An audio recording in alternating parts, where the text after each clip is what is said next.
guys, sa atong vlog karon is another topic of Anjibib. So ang topic karon is ang mga family na sila maligo kada summer sa diri, and then kada adlaw na sila maligo sa dagat, sa sapa, sa magpabulad og init sa park ana.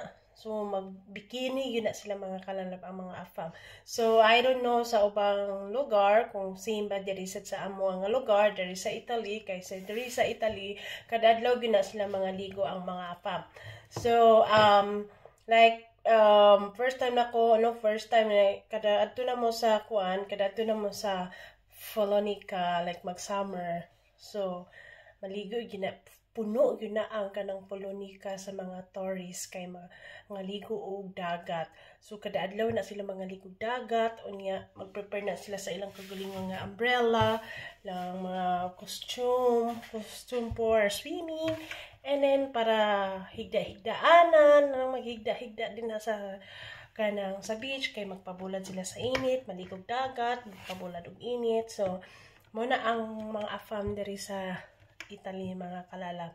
So, sa lake which is Sapa, hilig na sila mga ligo. So, either dili sa dagat, ato na sila sa Sapa.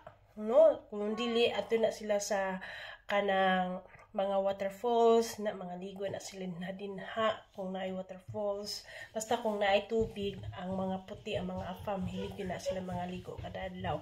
Muna nga akong i-share sa inyo.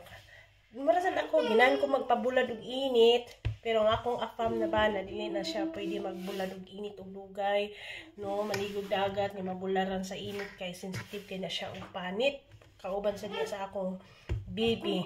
So, ini siya dugay, pwede magdugay og pabulad sa init nga ligog dagat, ang akong baby na afam, kay sensitive og panit. Nakuha niya iyang panit sa akong afam na bana, sa iyang papa. Ako, ginahan ko magpabulad og init yun. Yung ligog dagat, ipabulad og init, magpalagom, anak. Kung ginahan ako. So, mausad na diri ang uban mga afam. So, I don't know sa ubang lugar, kung December din sa ubang lugar, din sa among lugar sad. So, thank you for watching. I hope nagustuhan ninyo akong video. So, mao na nga itong topic, guys. See you!